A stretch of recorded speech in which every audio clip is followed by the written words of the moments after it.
Karibu. Na wakati huu ambapo ratiba za vyuo vilivyo vingi nchini ni kuanza kwa muhula mpya wa masomo kwa wale mwaka wa kwanza na wengine pia ambao wanaendelea kuingia katika hatua nyingine kama ni muendelezo wa mwaka wa pili ama mwaka wa tatu. Kile ambacho kinafanyika katika hatua za awali kabisa, hasa katika masuala ya usajili na mengi tutafahamu na kuangalia pia baadhi ya vyuo hapa nchini. Na hapa tumemwalika Dr. Gerardius Kikumi ambaye yeye ni mratibu na kutoka kurugenzi ya shahada za awali Chuo Kikuu cha Dar es Salaam. Karibu sana Dr. Kikumi. Asante sana. Karibu Dr. Asante sana, shukrani. Na kwa kawaida ratiba za kuanza kwa vyuo mara nyingi huwa ni mwezi wa 11, na pengine utupeitishe katika utaratibu ambao upo pia hasa kwa upande wenu. Karibu sana. Asante sana. Kama ulivyonitambulisha, mimi naitwa Gerardius Regulatius Kikumi, ni mwadhiri mwandamizi idara ya kemia, lakini ni mratibu kurugenzi shahada za awali Chuo Kikuu cha Dar es Salaam. Sasa kupokea wanafunzi wa mwaka wa kwanza tuna hatua mbalimbali ambazo tunapitia, ikiwa ni udahili, yani applications, then admissions. Sasa hizi taratibu zinafanyika ni kwa muda mrefu kidogo, kuanzia Julai mpaka hapo Oktoba. Sasa tunakuwa tumepata majibu na tumeshapata idadi kamili ya wanafunzi ambao tunatakiwa tuwadahili kwa huo mwaka husika. Sasa kwa mwaka huu tuna wanafunzi 14,000 wa mwaka wa kwanza, na tulitarajia kuwapokea au mapema kabisa, lakini kutokana na changamoto hizo zilizojitokeza basi tukawapokea kuanzia tarehe 17. Kwa hiyo tunao kwa katika hatua mbalimbali, na siku ya leo wameanza masomo rasmi. Kwa wanafunzi wa mwaka wa kwanza tuko na furaha sana. Vipindi vimeanza leo saa 1 kamili asubuhi. Ratiba yao na maisha yao ya chuo kikuu sasa yameanza rasmi. Vijana wanatimiza ndoto. Na kwa kawaida kipindi kinakuwa na saa 2. Kwa inategemea. Inategemea, ratiba iko tofauti, lakini kipindi kimoja kama ni kwa njia ya muhadhara, yani lectures, ni masaa 2, alafu tutakuwa na tutorials au seminars ambavyo hapo wanafunzi sasa wanafanya mazoezi, ni saa 1, lakini tuna vipindi vya mazoezi, yani practicals, vinaenda masaa 4 mpaka 6. Ndio. Sawa kabisa. Nakumbuka Hilda, unajua kuna ile feeling unapokuwa chuo kikuu kwa mara ya kwanza, unakuwa darasani kwa mara ya kwanza, na chuo ambacho ni ndoto yako kusoma. Kwa kama mimi mara ya kwanza naingia darasani, nilikuwa na furaha kweli kweli, lakini ni wazi kwamba pia kunakuwa na mabadiliko na kunakuwa na transition fulani, kwamba huyu mwanafunzi alikuwa amezoea maisha ya sekondari ambayo kuna tofauti mkubwa sana na maisha ya chuo kikuu. Kabla ya kuanza masomo kuna namna ambavyo huyu mwanafunzi anatengenezwa kuweza kuyakabili mazingira ya chuo kikuu, kitaaluma lakini pia kijamii. Ni vitu gani ambavyo huwa mnawapa hawa wanafunzi kabla ya kuanza masomo yao? Kweli kabisa, tunatambua wanafunzi hawa wanatoka katika mazingira mbalimbali. Lakini pia hata maisha wanayokuja kuishi sasa wanapoingia chuo kikuu ni tofauti kabisa na huko alikopita. Katika elimu zao za msingi, sekondari, ikiwa pamoja na O level na A level. Sasa huku chuo kikuu mazingira ni tofauti kabisa. Kwanza mwanafunzi tunapenda aweze kujitegemea. Ulipokuwa sekondari au primary, mzazi alikuwa anafuatilia masomo yako, hasa ratiba yako ya kila siku. Ikiwa ni mzazi pamoja na mwalimu. Lakini sasa unapokuja chuo kikuu ni wewe mwenyewe mwanafunzi.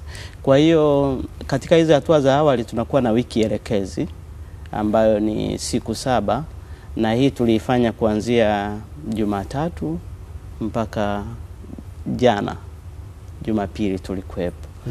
Katika hii wiki elekezi tunawaelekeza taratibu mbalimbali za Chuo Kikuu cha Dar es Salaam. Tunawaonyesha maeneo mbalimbali ambayo watahitaji kufikia, kama ni library, maabara zetu zilipo, vitengo mbalimbali muhimu, kwa sababu wakati mwingine tunakuwa na wanafunzi wenye mahitaji maalum. Ndio. Wenye mahitaji maalum watahitaji kupata huduma ambazo ni specialized ukilinganisha na wanafunzi wengine. Sasa wanahitaji kuzijua hizi huduma na nani atawahudumia. Kwa hiyo katika hii wiki elekezi tunakuwa tunawapitisha katika hayo mambo, lakini zaidi wanaenda kwenye vitengo vyao au academic units walizodahiliwa. kwenda kusoma. Na huko wanapata maelekezo ya kina zaidi kuhusiana na programu zao za masomo na namna wanapotakiwa kufuatilia masomo. Ili baadaye sasa watakapoanza mchakato wa masomo kama kuanzia leo wasipate changamoto. Sasa daktari, lakini kwa mtazamo mpana zaidi, ukiachana na hii ya kwa mahususi katika chuo kikuu cha Dar es Salaam, wewe una uzoefu wa kudili na wanafunzi. Ndio. Inaonekana kuna changamoto kubwa sana kwenye transition, kwa maana ya kwamba kwenye kumtoa mwanafunzi kutoka sekondari kwenda chuo kikuu, yani kwa maana ya kwamba kwanza huyu mwanafunzi anatoka katika umri ule wa ambao tunasema sijui damu inachemka zaidi, teenage. Either ndo anatoka hapo au bado ndio yuko hapo miaka 18, 19, 20. Lakini huyu ni mwanafunzi ambaye alikuwa anasimamiwa, alikuwa chini ya wazazi. Sasa hivi yuko huru, anajisimamia mwenyewe. Kwa hiyo kuna mabadiliko pia makubwa hapo. Sasa kuna wasiwasi kwamba pengine vyuo havifanyi vya kutosha katika kuwafanya hao wanafunzi waingie kwenye haya mabadiliko makubwa bila kuathiri maisha yao, kwa maana ya kwamba bila kuharibikiwa kwa namna moja ama nyingine. Kwa mtazamo mpana zaidi, unadhani vyuo vikuu mnafanya vya kutosha kuwafanya hao wanafunzi waweze kuhimili haya mabadiliko makubwa ambayo yanatokea? Nashukuru sana kwa swali zuri. Tunajaribu kuendana na dunia sasa inavyobadilika. Dunia inavyobadilika. Unajua zamani tuseme wanafunzi walikuwa na less access to information. Lakini sasa hivi mwanafunzi anaweza kupata taarifa muda wowote na mahali popote kwa sababu ya hizi mambo ya mtandao. Kwa hiyo na sisi kama chuo kikuu sasa tunajaribu kuadjust, kujielekeza huko. Kama wanafunzi wanaweza kwenda kasi kupata taarifa labda ambazo zitawaathiri kwa namna hasi katika masomo yao. Je, sisi tunazikabili namna gani? Kwa hiyo tunaanzisha vitengo mbalimbali,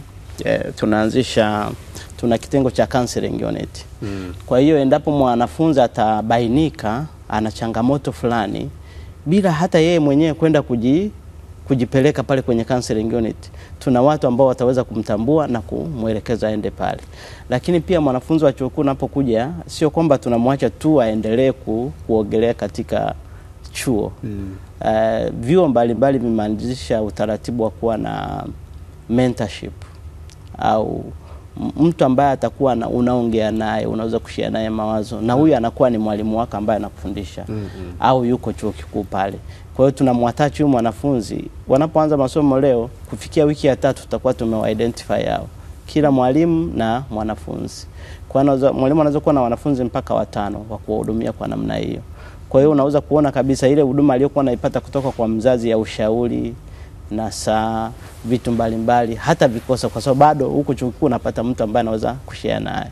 Na pia kama mwanafunzi hata ridhika naye, basi ana uwezo kuja kutoa mawazo yake au maono yake kwamba mimi naomba nielekezwe kwa mwalimu fulani, naona atanisaidia zaidi.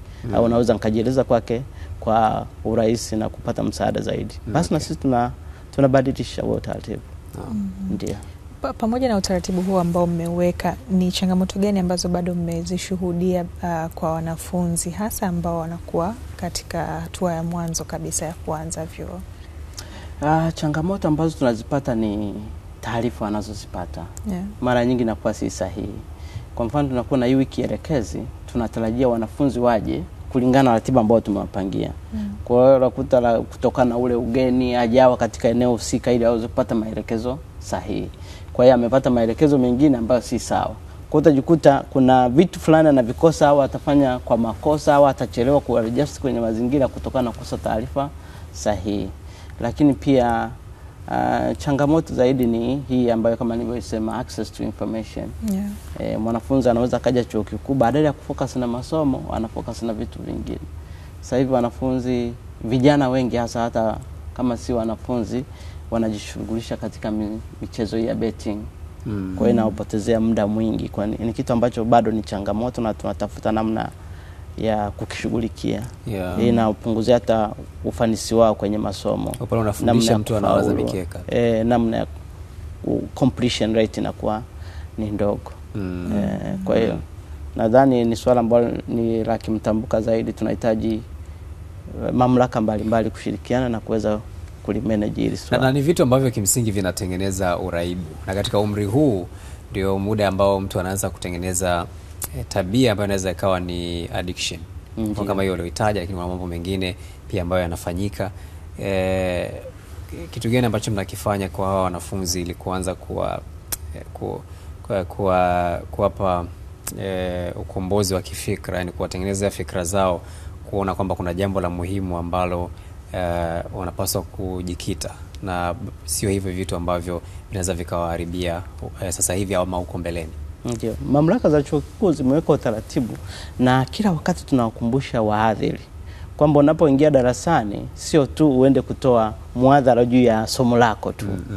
Unaweza kuchukua hata dakika 5 kuongea nao mambo muhimu ambayo yanahusiana na maisha yao. Kwa hiyo utagundua kama ukiingia kwenye madarasa yetu, hata siku za mwanzo walimu wataanza kutoa nasaha, wataanza kuelekeza vitu muhimu ambavyo kimsingi havitahusiana na somo husika, lakini vinawasaidia kuadjust kwenye mazingira mapya ambayo wameingia, ili wasije wakapotea wakaenda nje na malengo yao waliokuja kufanya chuo cha Dar es Salaam. Katika hilo pia Hilda, hilo la walimu kuwasaidia kuzungumza nao mwanzoni, nimeona kuna kitu ambacho kimsingi kipo, na hata sisi tunasoma Hilda tulikuwa tunaviona hivyo vitu. Wanapokuja wanafunzi wapya, kuna neno la mtaani wao wanatumia container jipya, kwamba hao ni wanafunzi wapya. Kwa hiyo watu ambao wako mjini, vijana wakubwa wa mjini, na wakati mwingine pia hata sehemu ya wahadhiri, wanaweza wakaanza sasa kuangalia hasa wale wanafunzi wa kike, kuanza wanasema wanawawai kabla hawajapata ile kujitambua na vitu kama hivyo. Kwa unakuta katika muda huo wengine wanapata ujauzito, wengine wanaweza wakapata magonjwa, wengine wanaweza wakapoteza concentration kwenye masomo yao. Sasa ni nani ambaye vyuo vikuu mamlaka za vyuo vikuu vinaweza vikawaamini kwamba hawa watu wanaweza take care hawa wanafunzi wapya, kwa sababu bado wako fragile, yani ni rahisi kuwarubuni, tofauti na hawa ambao tayari wamesha kaa muda mrefu chuoni. Katika upande huo mtazamo wa chuo kikuu ama mtazamo wa vyuo vikuu ni upi? Asante sana kwa swali zuri. Hiyo ni changamoto, lakini kama nilivyokuambia, haya matatizo, changamoto zinapoibuka, pia sisi hatuko isolated, tuko mumu. Kwa hiyo tunatafuta namna ya kukabiliana nalo. Sasa namna ya kukabiliana na hilo nilisema kwenye wiki ya kwanza, wanapokuja chuo tunakuwa na siku 7 za wiki elekezi. Na humo pia tunawashirikisha wanafunzi wanaoendelea na masomo. Hawa tunawapokea mwaka wa kwanza, kwa hiyo tunawala unaingia mwaka wa pili na miaka ya mbele zaidi. Hawa tunawashirikisha katika hiyo wiki elekezi, kuweza kushare na wanafunzi, kuwasaidia, lakini tunakuwa na semina mbalimbali. Ikiwa ni pamoja na kuwatahadharisha hayo mambo, usiingie kwenye mahusiano mapema au kwa kurubuniwa kwamba utafanywa jambo fulani. Lakini pia vitengo, kwa mfano tuna kitengo cha agenda. Tuna sera mbalimbali. Kwa hizo zote tunawaambia kwamba ikionekana una changamoto fulani, labda unahitaji kupata huduma fulani, lakini kabla kupata hiyo huduma mtu anakuambia lazima uingie kwenye mahusiano ndio upate hiyo huduma, basi ripoti mahali fulani.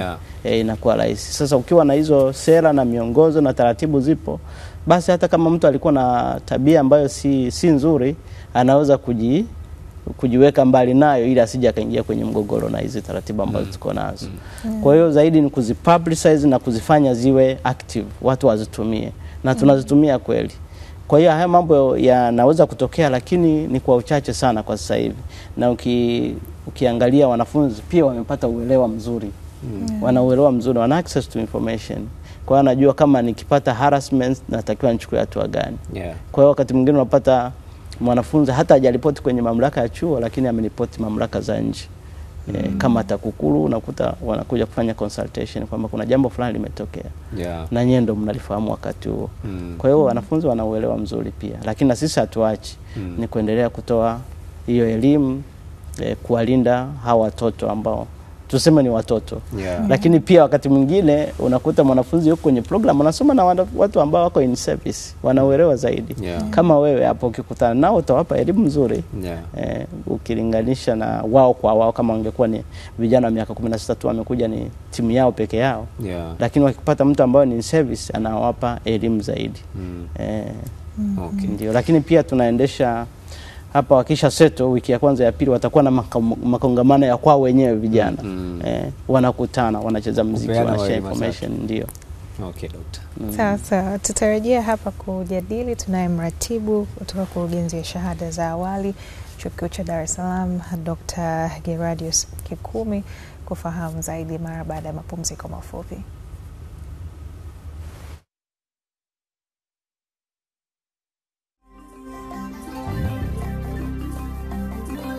Karibu, tuendelee na tunaangalia hapa zaidi kuhusu kuanza kwa mhula mpya wa masomo katika vyuo vikuu, na kama ambavyo tumekujuza tunaye hapa Dr. Geradius Kikumi, mratibu kurugenzi ya shahada za awali kutoka Chuo Kikuu cha Dar es Salaam, na mwenzetu Jafari Mponda yupo katika Chuo Kikuu cha Dar es Salaam kuzungumza na baadhi ya wanafunzi na kuangalia pia wakati huu ambapo rasmi hii leo masomo yanaanza ndani ya chuo hicho. Jafari Mponda, habari za hapo na karibu sana, utujuze. Na asante sana Helda Foya. Kama ulivyozungumza na kama unavyojua, Chuo Kikuu cha Dar es Salaam ni kama kisima cha maji, hakikauki. Kwa maana tangu kilipoanzishwa chuo hiki mwaka 1961 mpaka hii leo udahili ungali ukifanyika, kwa maana kwamba wanafunzi wanasoma na hakuna siku ambayo ilitokea kwa kusema ya kwamba jamani sasa basi tumehemewa. Basi kwa sasa tuzungumze na wanafunzi ambao wao ndio kwanza wameripoti hapa chuoni na wakiendelea na taratibu mbalimbali za kudahiliwa hapa, na kama unavyojua kuna taratibu ambazo zitawapa fursa ya wao kutambulika rasmi. Angalia mazingira kama unavyoona, wanafunzi wakiwa au wanachuo wakiwa wako katika eneo hili wakiendelea na taratibu za kuhakikisha ya kwamba wanafata hatua zote za kuhakikisha wanatambulika rasmi. Bwana, mambo vipi? Poa. Ndio, unaitwa nani? Edwis Efraim. Edwis, umetokea wapi? Umetokea mkoa Kagera. Umeingia lini Dar es Salaam? Nimeingia Jumamosi. Upo katika chuo ambacho sina shaka kilikuwa ndoto yako. Bila shaka. Ndoto yako hii ilikuwa ya namna gani basi na leo huko hapa Chuo Kikuu Dar es Salaam? Ndoto yangu ilikuwa kwanza ni kusoma katika chuo kikubwa Tanzania ambacho ndio University of Dar es Salaam, lakini pia ndoto nyingine ni kuhakikisha kwamba kilichonileta hapa na kutimiza vizuri. Okay. Ndio. Mpaka sasa ushafanya taratibu zipi na ushamaliza au bado? Bado sijamaliza. Taratibu inayofuata hapa ni nahitaji kulipia ili kukamilisha taratibu zote. Okay. Ndio. Umekwama wapi? Nilipokwama ni kuchelewa tu, nilichelewa siku 2-3 hapa kufika. Okay. Sawa. Furaha yako ipoje? Binafsi nina furaha kubwa sana kufika mazingira haya. Kwanza ni mazuri na nafikiri ni sehemu nzuri ya kujifunzia. Okay. Ndio. Matarajio yako? Matarajio yangu kwanza ni kufanya vizuri katika mitihani ya mwisho. Ndio, na kupata GPA kubwa. Hongera sana. Asante. Sasa mambo vipi? Poa. Bwana, unaitwa nani? Isaya Efraim Jeman. Na wewe umetokea wapi Isaya? Natokea Kagera. Kutoka Kagera mpaka Chuo Kikuu cha Dar es Salaam. Bwana, unajisikiaje mara tu baada ya kufika chuoni? Nina furaha kubwa Isaya. Furaha kubwa kufika chuo cha UDSM. Chuo kikubwa kabisa kinachosifika kwa matokeo na kwa ukubwa. Nina furaha kubwa Isaya. Okay. Unataraji kusoma kitivo gani? Masomo gani unataraji kusoma? Masomo ambayo natarajia kusoma ni historia pamoja na jiografia. Nzuri sana. Mpaka sasa taratibu za usaili na nini tayari? Usaili nimebakiza kidogo tu kukamilisha, yani shughuli kidogo nimebakiza na kamilisha ifunde na endelea na vipindi darasani. Sawa. Matarajio yako nini bwana baada ya kufika chuoni? Matarajio yangu bana hivi hapa ni kufanya vizuri katika mitihani yangu ya kila siku, kupata GPA nzuri na kufurahia mazingira ya UDSM hapa. Okay. Hongera. Asante. Haya, bado tunazungumza na wanachuo ambao ndio kwanza wako hapa chuoni wakiendelea na taratibu kadhaa. Naam. Bwana, mambo vipi? Safi. Ndio, unaitwa nani? Kwa majina naitwa Azizi Ramadhani Tapala. Ndio, Azizi, umetokea wapi Tanzania hii? Mimi nimetokea mkoa wa Tabora. Umeingia lini Dar es Salaam? Nimeingia siku ya juzi. Azizi, kidogo kamera yangu huko. Tangu juzi niambie basi mpaka hivi sasa umemaliza taratibu zote za kutambuliwa rasmi chuoni hapa? Kwa mimi nimeshamaliza, ila nimebakiza sehemu moja tu ya kujisajili kwenye bima. Okay. Lakini mambo mengine yote nimeshamaliza. Sina shaka ilikuwa ndoto yako kufika chuoni hapa. Umefika na upo katika taratibu za mwisho kabisa kutambulika rasmi na chuo. Unajisikiaje? Kusema kweli mimi najisikia vizuri kwa sababu ni miongoni mwa malengo yangu kufika katika sehemu hii hapa. Kwa hiyo nashukuru sana Mwenyezi Mungu. Tangu nilipoanza masomo yangu tangu primary school mpaka sasa hivi nimefika chuoni. Kusema kweli namshukuru sana Mwenyezi Mungu na ninafurahia kwa hiki ambacho niko nacho na naendelea nacho. Asante. Shukrani. Haya, bado tunazungumza na wanachuo wengine hapa ambao wamekuja kujiunga hapa. Habari yako mama? Safi. Unaitwa nani? Naitwa Zainabu Waziri. Unaitwa? Zainabu. Zainabu binti Waziri. Umetokea mkoa gani Zainabu? Pwani. Umetokea mkoa wa Pwani. Umeingia lini hapa chuoni? Nimeingia wiki iliyopita Jumatatu ile. Na umemaliza taratibu za kutambulika rasmi hapa chuoni? Kidogo, yani sijamaliza kabisa. Bado nini, umekwama wapi? Bado mambo ya hostel na pia registration bado kidogo. Emni hadithie wakati unaaga mtaani kwako nyumbani kule kwamba unakuja chuo kikuu Mlimani hapa. Ulikuwa unajisikiaje? Nilikuwa najisikia vizuri. Ilikuwa ndoto yako kufika hapa? Ya, ilikuwa ni ndoto yangu. Kwa hiyo nimefurahi kufika hapa, ndio hivyo tu. Yaani kwa vipi ilikuwa ni ndoto yako wewe kufika hapa? Nilikuwa napenda nisome nifike level kubwa na chuo hichi nilikuwa nakipenda. So nika apply, nilipopata nimefurahi kufika hapa.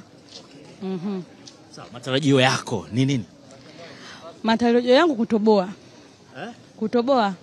Kutoboa kivipi? Kusoma vizuri hapa, kutoboa yani kupata GPA ya juu. Yeah. Asante sana. Haya. Haya, habari zenu? Haya, wapo wanachuo wengine hapa nimekutana nao tayari kuzungumza nao, lakini wapo kwenye mitandao kama unavyojua tena, simu za kuhakikisha kwamba mawasiliano yanakwenda vizuri ili wazazi, walezi waweze kuwasaidia pale ambapo kuna tatizo. Habari? Safi tu, shikamoo. Marahaba, mtoto mzuri, unaitwa nani? Debora Mwanjerwa. Debora Mwanjerwa? Debora Mwanjerwa huyu wa Mbeya huyu? Mbeya wapi bwana? Airport. Okay, umefika lini chuoni hapa? Toka Jumatatu. Umemaliza taratibu zote za usaili? Amna, bado kukusanya tu. Bado kukusanya. Sawa. Ilikuwa ni ndoto yako kufika chuo kikuu cha Dar es Salaam? Ndio. Umekipata sasa chuo hiki, unajisikiaje? Najisikia vizuri. Watarajie nini wazazi wako?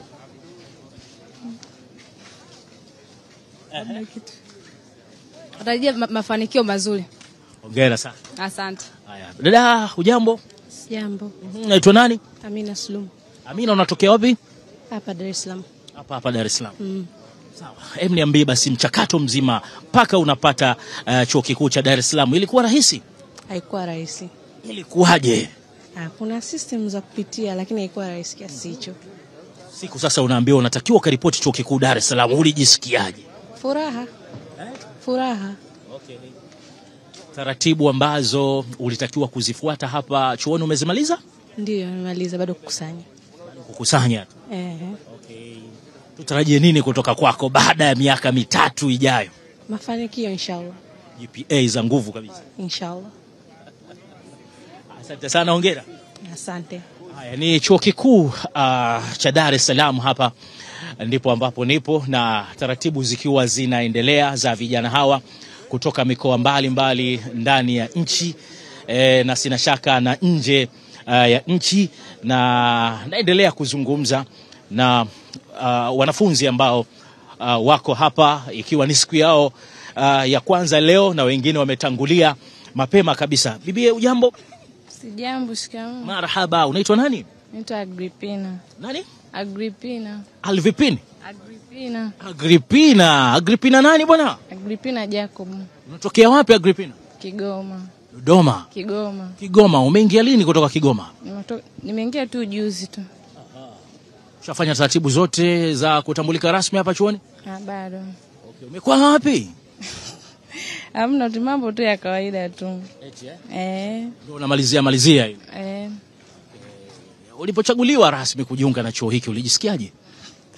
Nilifurahi tu. Sababu kilikuwa chuo cha ndoto yako au? Ndio, kilikuwa chuo cha ndoto zangu. Okay. Kigoma bwana, unakutazama live hivi sasa kupitia UTV, Azam TV. Unawaambia nini? Nawakaribisha sana UDSM. Unawaahidi nini? Tuko pamoja. Pamoja na kuwa pamoja, unawaahidi nini baada ya miaka yako mitatu? Miaka mitatu unawaahidi nini? Tutakuwa pamoja tu, sina cha kuahidi kingine. Waambie utafanya vizuri bwana. Kwa pamoja vipi? Sisi tunategemea upate GPA ya nguvu kabisa. Nitafaulu vizuri na waahidi. Rudia tena wakusikie basi. Nitafaulu vizuri na waahidi. Haya basi, kwa uchache ni hayo, kila mmoja akiwa na matumaini makubwa kabisa ya kutimiza kile ambacho taifa limemwamini na kumpa nafasi ya yeye kuja kujiunga katika chuo hiki kikuu cha Dar es Salaam hapa, na hasa matarajio pia ya kuyatimiza yale ya wazazi pamoja na walezi wao, kuhakikisha kwamba wanapata elimu kutoka katika chuo hiki. Hilda Foya, ni hayo ambayo nimeyakusanya kutoka hapa katika chuo chetu na chuo chenu pia na ndugu yangu hapo. Ponda, asante kwa kutujuza katika hilo. Kabisa. Na tumeshuhudia hapo wanafunzi wengi wakikamilisha zile taratibu. Kabisa. Na mimi nilikuwa hapo karibu mwongo mmoja uliopita, kwa hiyo kwa nafahamu yakaeka za mwanzo. Bila shaka Hilda. Naam, tulikuwa wote. Mwaka mmoja. Na darasa moja. Alikuwa anapenda sana kuni. Hilda ananipata, nilikuwa na swali kidogo kwa mkuu hapo. Ndio. Karibu. Ponda. Jeffrey Ponda. Ndio. Wanasema kwamba unapokutana na kitu kizuri, ndio nakusikia sana. Waswahili tunasema na tabia iliyokuwa njema, unapokutana na kitu kizuri basi ukichukue. Kifupi tu mimi nimeshawishika nataka kusoma chuoni hapa. Sasa pengine kwa mwongozo wa mkuu hapo, dirisha la udahili limefungwa bila shaka. Je, hakuna namna ambayo naweza kusoma hapa? Sawa, basi subiri majibu, usiondoke. Ndugu yetu anataka naye kujipenyeza. Tunamkaribisha sana ajiunge nasi. Dirisha la shahada za awali na za uzamili limefungwa kwa sasa. Lakini tutakuwa na dirisha la uzamili la udahili. Shahada za awali imefungwa. Shahada za awali imefungwa. Kwa maana ya degree. Degree ya kwanza. Shahada uzamili ambayo ni postgraduate diploma, masters na PhD kwa sasa zimefungwa. Lakini tutakuwa na intake ya March. Kwa hiyo mwezi wa 3 mwakani. Baadaye kidogo tutaweza kufungua. Kwa hiyo kama tayari ana shahada ya awali kwa maana ya bachelor degree ya kwanza, anaweza kuomba kujiunga na postgraduate diploma, masters au PhD. Sasa sijajua anahitaji shahada, maana yake anabidi asubiri sasa mpaka mwakani. Atasubiri mwakani. Mwezi kuanzia Julai. Julai. Pale matokeo form 6 yanapotoka, basi na sisi tunafungua dirisha la udahili kwa degree za awali. Basi ndugu yangu Mponda, angalia wewe uko wapi, alafu utakuwa unajiweka sehemu ambako upo sasa. Ndio. Bila shaka umesikia. Nimeshajiweka tayari. Kifupi tu bosi Sanga ajiandae kuniruhusu. Basi nakutakia kila laheri kaka. Na sijajua kwa nini umepata maamuzi ghafla ya kwenda kusoma. Sijui umeona nini hasa. Nimeona. Kaka, shukrani sana. Asante sana. Baraka ameanza kwa kusema nimeona vitu vizuri. Sasa nafikiri mandhari ya chuo na nini mandhari ya chuo, lakini miundombinu imebadilika sasa hivi. Tunaboresha miundombinu ya kujifundishia, lakini pia kama ulikuja chuo kikuu muda mrefu uliopita kama miaka 4-5, ukija leo pamebadilika kweli. Kwa maana ya majengo yameongezeka, madarasa yameongezeka, vitu vingi vimeboreshwa kama internet, maeneo ya kujisomea, kupumzika. Mazingira kweli ni nadhifu sasa hivi. Safi kabisa. Na naendelea kuboreshwa zaidi. Na Dokta, katika hilo unajua wakati huu tunazungumzia teknolojia kukua, lakini wanafunzi walio wengi wanaoingia chuo wanakuwa na simu hizi za mkononi ama simu janja. Sijui sasa hii inakuwa ni fursa ama inakuwa ni changamoto wanapokuwa darasani? Hii kweli sisi tunachukulia kwetu kama fursa kwa wanafunzi wanapokuwa na hizi simu zao za mkononi. Zamani tulizoea watu wawe na laptop. Kama hana laptop basi atakuwa mpaka aende library. Lakini sasa hivi mwanafunzi akiwa na simu yake anaweza kupata material zake, anaweza kusoma kupitia simu. Wengi hawatumii laptop sasa hivi. Na notes achukui siku hizi, mwalimu akiandika inapigwa picha. Sasa huo ni utaratibu ambao tunawapa darasani. Kuna wakati ambako unaweza kuruhusiwa upige picha, lakini wakati mwingine hauruhusiwi kupiga picha. Kwa sababu tunatarajia baada ya mwalimu kufundisha atawaelekeza material zaidi wanapata wapi au warejee wapi, vitabu gani warejee. Kwa hiyo kama mwalimu mwenyewe hata waambia kwamba pati chukueni picha, basi hawataruhusiwa kupiga picha. Kwa sababu itakuwa sasa ni utovu wa nidhamu. Badala ya wewe kusikiliza uchukue notes, wewe unataka upige picha tu muda wote. Na unapopiga picha wewe unampiga na mwalimu. Unampiga na mwalimu katika mazingira ambayo hakujiandaa kupigwa picha. Kwa ni utaratibu ambao tunawaelekeza mwanzoni. Na bahati nzuri wanafunzi ni wasikivu. Inategemea na unavyowapa hii elimu. Ni wasikivu. Sasa kumekuwa na kilio cha kufanya integration, yani kuchanganya mafunzo ambayo mnayatoa chuo kikuu kwa maana ya kulingana na program zenu, lakini pia kuandaa mihadhara ya watu ambao wamepata uzoefu mkubwa kwenye taaluma mbalimbali ama kwenye kazi mbalimbali. Kwa mfano kwa wanafunzi ambao wanasomea biashara, basi wapate muda wa kuwasikiliza watu ambao wamefanya vizuri kwenye biashara. Na nchini Tanzania tunao kwa mfano kina Said Salim Bakresa, kina Mohamed Dewji na wengine wengi tu wanaweza wakaja kuzungumza pale na wanaosomea masuala ya biashara.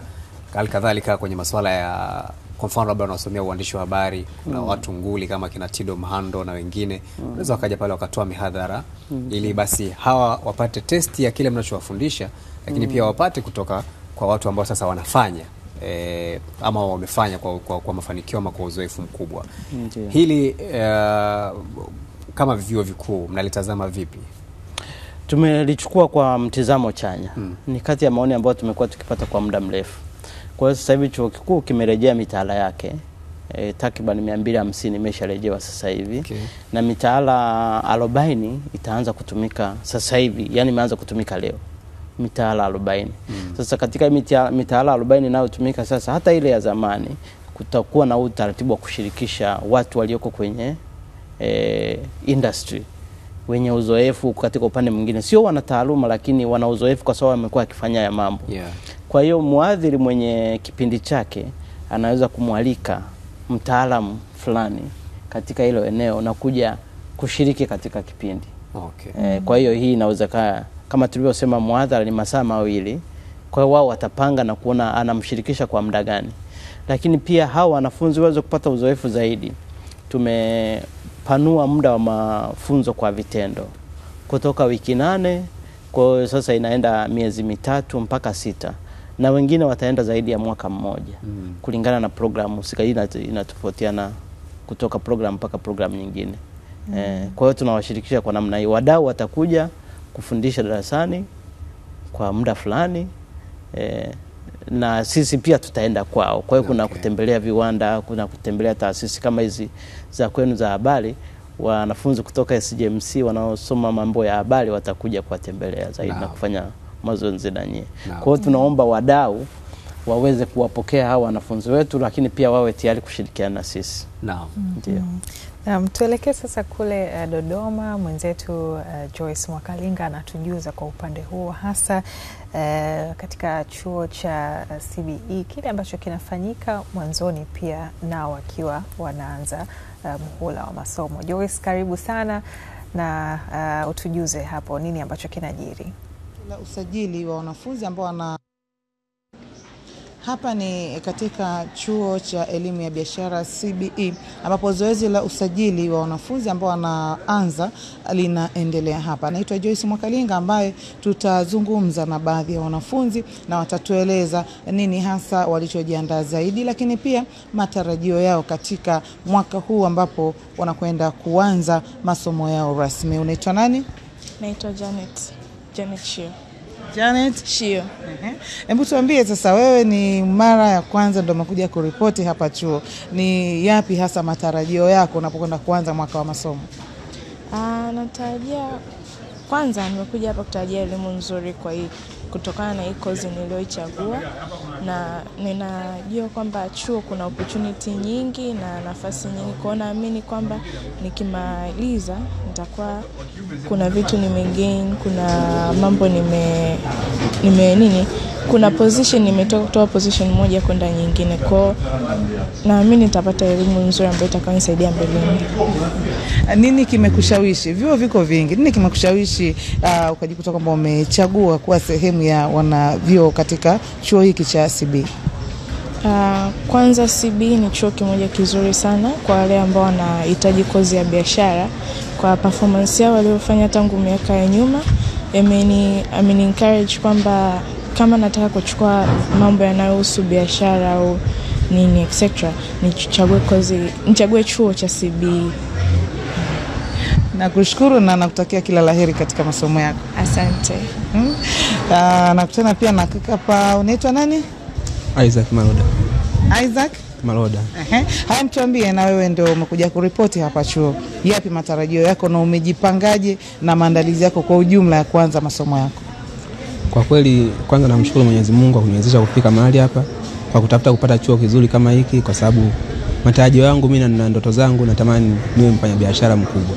Kwa hiyo chuo pekee ambacho nikiona ambacho ni sahihi ni CBE ambayo ipo Dodoma, ambayo Dodoma pia ni center ambayo ipo kibiashara sana, sio kama mikoa mingine. Kwa hiyo ni matarajio yangu makubwa ni kufanikiwa kibiashara. Wakati zoezi hili la usajili likiendelea, pengine kuna changamoto ambazo umekumbana nazo na umekabiliana nazo vipi, labda kama zipo?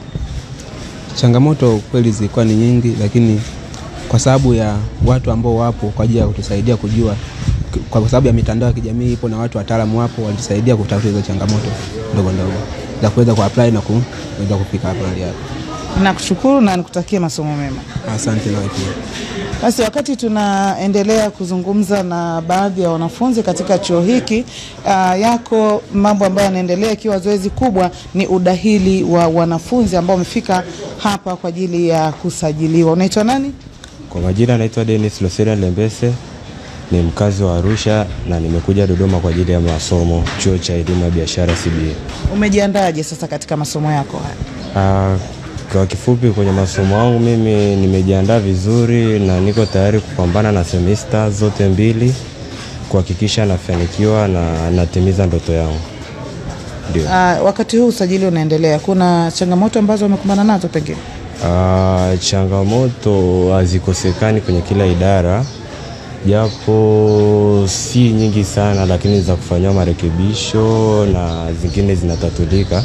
Ikiwemo changamoto mojawapo ni wingi wa wanafunzi na usajili kufanyika taratibu kutokana na idadi kubwa ya wanafunzi waliochaguliwa kwenye ndaki yetu ya Dodoma. Ndio changamoto nayoona hiyo, labda na nyingine ni mtandao kuwa slow. Ndio hizo changamoto nazoona zilizopo, lakini zinatatulika. Nakushukuru sana, nikutakie kila laheri. Okay, sawa. Bado tunazungumza na baadhi ya wanafunzi ambao wanasajiliwa hapa. Basi nakutana na mwanadada mwingine hapo. Unaitwa nani? Fidea Maulus. Hebu tuambie, wakati huu usajili unaendelea, umejiandaje kuanza masomo yako? Kwanza nimejiandaa vizuri na nimefurahi kwa apply chuo hiki na nimejiandaa vizuri na leo nakuja kuanza masomo. Changamoto labda ambazo umekumbana nazo katika zoezi hili la usajili linaloendelea? Kwa kweli sijapata changamoto. Usajili maliza hiyo siku ya kwanza nilofika. Naendelea vizuri na sasa nimekuja kusoma leo. Nimaliza siku moja. Kwa nini umechagua kozi hiyo? Nini hasa kimekuvutia? Information technology. Mimi napenda sana mambo ya business. Kwa hiyo nikachagua information technology. Itanisaidia mwenyewe, nimeipenda sana.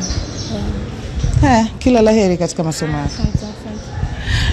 Nakutana pia na kaka hapa naye akisubiri zoezi hilo la usajili ambalo linaendelea hapa. Unaitwa nani?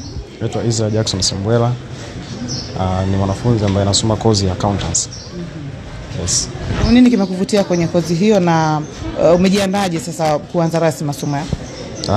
Nimejiandaa vizuri na vitu vingi vinivutia kusoma kozi hiyo, kwa sababu nilikuwa na wish kusoma kozi hiyo. So mpaka hapa nilipo ndio tulikuja kuripoti, ndio tupo hapa chuoni sasa. Yes. Asante, nikutakia kila laheri. Asante, nashukuru. Sasa baada ya kuzungumza na wanafunzi, tunakutana pia na mhusika ambaye ndo anayeendesha zoezi hili la usajili, ambaye sasa naye tutazungumza naye mawili matatu kufahamu kwa ujumla zoezi hili linaendeleaje mpaka sasa hivi. Unaitwa nani? Kwa majina naitwa Goodluck Rayase, ambaye ndio mkuu wa kitengo cha mambo ya udahili. Na kwa sasa tulianza udahili toka tarehe 17 ambayo Jumatatu iliyopita, na sasa tuna tablet ya wiki moja, na zoezi kwa ujumla linaenda vizuri na tumeweza kuwahudumia wanafunzi wote vizuri walioweza kufika, na kwa leo wanatakiwa kuanza masomo rasmi. Kwa hiyo kwa ujumla zoezi liko safi kabisa. Tumeona pale kuna maeneo kama mmeyatenga hivi, imekaa hapa kwa makundi. Nini hasa ambacho kinafanyika katika zoezi? Mwanafunzi anapofika tunaanza kumhudumia kwanza kwa kumpa fomu za chuo ambazo atazijaza, lakini pili atapewa control number ambayo ni kwa ajili ya malipo kwa wale ambao wanatakiwa kulipa. Lakini baada ya hapo akishajaza zile fomu anatakiwa kwenda kwenye point nyingine kwenye zoezi la upimaji wa afya, kwa maana kujaza zile sehemu ya medical form. Kwa akishafanya hayo yote kwa maana ameshachukua fomu, ameshalipa na ameshajaza ile fomu yetu, atakwenda kwenye point ya usajili. Kwa kwenye point ya usajili pale atasajiliwa na kukaguliwa vile vyeti vyake na vitu kama hivyo, na baada ya hapo ataenda kwenye point ya mwisho ambayo ni ya kupata vitambulisho na huduma zingine kama hostel na vitu kama hivyo. Matarajio yenu ni kusajili wanafunzi wangapi na mpaka sasa hivi idadi ikoje? Kwa matarajio yetu tulikuwa tunatarajia kusajili wanafunzi kama 4,000 hivi, na mpaka Jumamosi tulikuwa tuna wanafunzi kama 2,000 na kitu. Kwa hiyo tunategemea kwamba hao wengine watakuja kusajili kuanzia leo, kwa sababu kuna wengine pia walikuwa wanapiga simu na kuonesha kwamba watakuja this weekend. Unaweza kaona leo kuna wanafunzi pia wengine wengi wameshafika kwa ajili ya kuendelea na usajili, lakini tumeshasajili zaidi ya wanafunzi 2,000 ambao tayari wapo na wameshakamilisha taratibu zote. Lakini kuna wengine ambao wameshafika wamehudumiwa ila hawajakamilisha, maana yake ameshafika labda hajamalizia kidogo malipo au ana changamoto nyingine na vitu kama hivyo. Kwa hiyo unaweza kukuta waliofika zaidi wanafunzi wanaweza kufika 3,000. Ndio. Na moja ya vitu ambavyo vimeonekana kujitokeza ni pamoja na wingi wa wanafunzi, kiasi kwamba zoezi kuonekana kama kwenda taratibu hivi. Hili likoje? Zoezi halijaenda taratibu kwa sababu siku ya kwanza ni kweli tulidelay kwa maana ya tulipofika.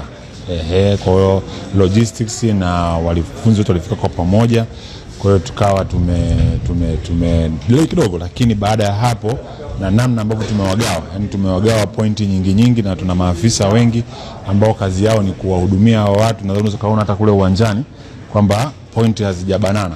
Maana yake tumewaweka sehemu mbalimbali na tumeweka pointi tofauti za vyumba ili mwanafunzi afike ahudumiwe aendelee na taratibu za ndani zingine. Kumekuwa na changamoto ya mtandao ambayo imekuwa ikijitokeza mara kadhaa katika vyuo tofauti na ama katika maeneo tofauti. Pengine hili limejitokeza kwa kipindi hiki na limeleta changamoto kiasi gani na mmekabiliana nalo vipi kama lipo? Matatizo ya mitandao yanakuwepo na tuna intervene kwa kadri linapotokea. Ilitokea day 2 mtandao ulikata, lakini tukawa tuna alternative ya router. Lakini unaweza kaona kuna ule waya wa internet ule pale, ni kwamba tumetoa point A tumepeleka point nyingine ili mali tu kwamba huduma zisisimame. Yaani huduma zilisimama hiyo siku ni kama nusu saa hivi around, lakini baada hapo tu intervene tukatumia hizo alternative internet, huduma zikaendelea. Zinatokea, lakini kwa sisi imetokea once na haikuwa kubwa kwamba ituletee madhara yoyote, hapana. Natarajia kukamilisha lini hasa usajili? Zoezi la usajili kimsingi ni wiki moja ndo utaratibu, kwa sababu leo ndo wanatakiwa waanze kusoma. Lakini kama tulivyosema kwamba tumeobserve watu wengi sana weekend hii wamesafiri kuja. Kwa hiyo leo tutatumia nafasi kubwa na nguvu kubwa kuhakikisha wote waliofika over the weekend wanaweza kuhudumiwa na kusajiliwa na kuendelea na ratiba zao kama kawaida.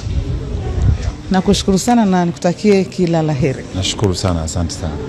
Naam, tulikuwa tukizungumza na mkuu wa udahili katika chuo hiki cha elimu ya biashara CBE, ambaye ameeleza mambo kadha wa kadha. zoezi zima linavyoendelea hivi sasa, na ameeleza baadhi ya changamoto ambazo amekuwa akikumbana nazo na namna ambavyo amekuwa wakikabiliana nazo. Lakini kabla ya kuzungumza naye, tulizungumza pia na baadhi ya wanafunzi ambao nao walieleza yale ambayo yanawasibu, lakini ni kwa kiasi gani wamejiandaa kwa ajili ya kuanza masomo yao katika chuo hiki cha elimu ya biashara CBE. Basi kwa hayo machache sina la ziada. Kutoka hapa CBE, chuo cha elimu ya biashara. Jina langu ni Joyce Mwakalinga, na wakati huu na kurudisha kwa wenzangu walioko studio za jijini Dar es Salaam kwa ajili ya kuendelea na taratibu zingine. Shukrani sana Joyce Mwakalinga. Na wakati tunakamilisha hapa, kubwa tumekuwa tukiongelea kuhusu kuanza kwa mhula mpya wa masomo kwa vyuo vikuu. Tumekuwa hapa na Dr. Geradius Kikumi ambaye ni mratibu kurugenzi ya shahada za awali kutoka Chuo Kikuu cha Dar es Salaam. Karibu Dr. wakati tunakamilisha. Asante sana. Ndio, sasa wanafunzi wanapoendelea na masomo kuanzia leo, mihadhara imeanza, yani lectures, basi tunawasihi kuendelea na taratibu nyingine, kukamilisha taratibu za usajili. Ni kwa kiasi kikubwa tunapita katika step kama 4 ambapo mwanafunzi atatakiwa kufanya malipo either ya ada au hostel, na wanafunzi wote mwaka wa kwanza tumewapangia malazi. Kila mwanafunzi ana hostel kwa mwaka wa kwanza. Basi akamilisha huo taratibu, lakini atatakiwa kufanya taratibu za kucheki afya na kujaza fomu zake. Akimaliza kujaza hizo fomu, ataenda kwenye ndaki yake au college kwa ajili ya kukaguliwa vyeti vyake. Hii ni hatua muhimu kwa sababu cheti chake cha degree atakachokipata itabidi iendane na majina yake ya form 4. Sasa tuna wanafunzi ambao wanakuwa na majina ya form 4 yanatofautiana form 6, labda ana herufi imeingizwa pale katikati. Kwa hiyo ni muhimu kupata hizi nyaraka. Then baada ya hapo kuna utaratibu ambao unaendelea, ni endelevu wa kupiga picha. Hii picha itatumika kwenye kitambulisho chake, lakini itatokea kwenye academic transcript, rekodi zake za matokeo ya programu yake anayosoma. Basi taratibu hizi zinaendelea, azikomi leo wanapoanza masomo, isipokuwa zinaendelea ni mpaka wiki 2 zinazokuja. Kwa hiyo mwanafunzi anapoendelea na masomo kuingia darasani, basi akipata ile break ashughulikie hizo taratibu kama nilivyozitaja. Lakini zaidi wazingatie miongozo ambayo ipo Chuo Kikuu cha Dar es Salaam, lakini na taratibu nyingine za kijamii. Kwa sababu watu wanaandaa wawe watu wa baadaye kutoa huduma kwa jamii yetu. Asante sana. Asante sana, shukrani sana, na ndivyo ambavyo tunakamilisha hivyo, tukiwatakia heri pia wale wote ambao wanaanza muhula mpya wa masomo.